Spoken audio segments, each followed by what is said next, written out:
कोर्टामध्ये तिकडं गेले, कोर्टात पण बंद करा म्हणून कोर्टामध्ये गेले, मुंबईच्या उच्च न्यायालयाने त्यांना चांगलं थोबाड फोडलं. आता नागपूरला गेलेत. अरे काय कुठं फेडाले पाप. विरोधक म्हणाले की हे काय पैसे मिळणार नाहीत, हे काय खात्यात जमा होणार नाही, हे फक्त चुनावी जुमला आहे, फक्त निवडणुकीचा हे खोटं आश्वासन आहे, ही फसवी घोषणा आहे. अरे बाबा, पहिलं तर म्हणाले मिळणारच नाहीत, कोर्टात गेले, बदनाम केलं माझ्या बहिणींना, म्हणाले या महिलांना का विकत घेता, भीक देता का लाच देता. अरे बोलायला तरी मर्यादा पाहिजे. तोंड आहे म्हणून काही पण बोलायचं, हे लाच थोडी वाटली पाहिजे. अरे ज्या बॉडी बॅग होत्या, माणूस मेल्यावर ती जी बॉडी बॅग होती त्याच्यात पण पैसे खाल्ले, कुठं पाप करणार फेडणार. पण हे सरकार देणार आहे, ते हप्ता घेणारं सरकार नाही, ते घेतलं आपण.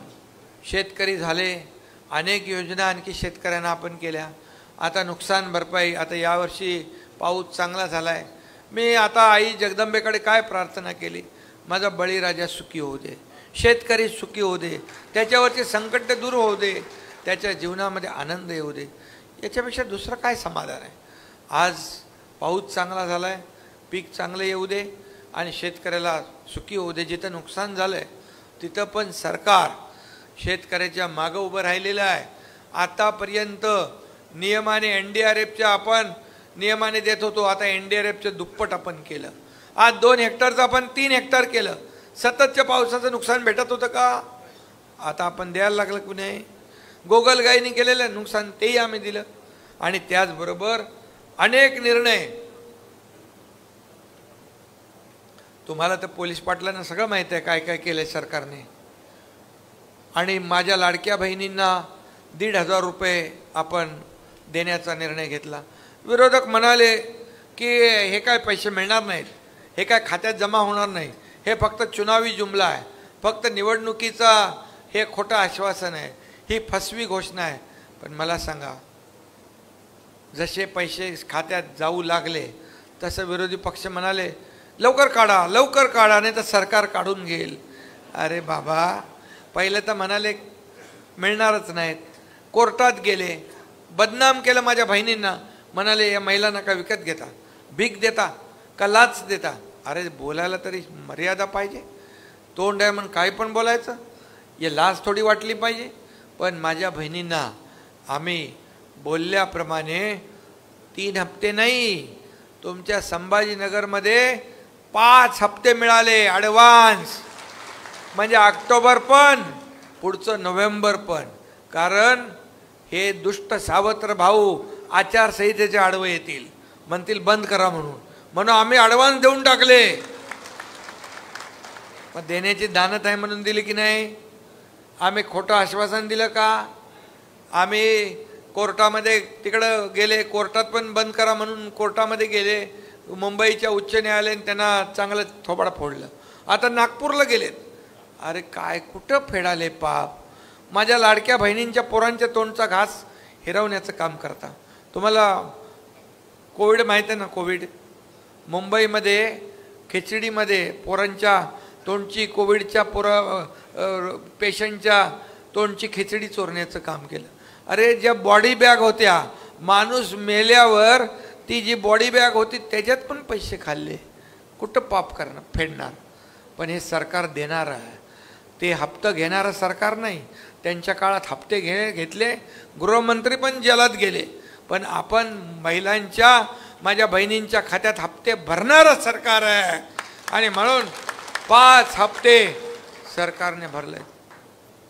आता लेक लाडकी लखपती केली, तुम्हाला सगळं माहीत आहे ना, सगळ्या योजना माहीत आहेत.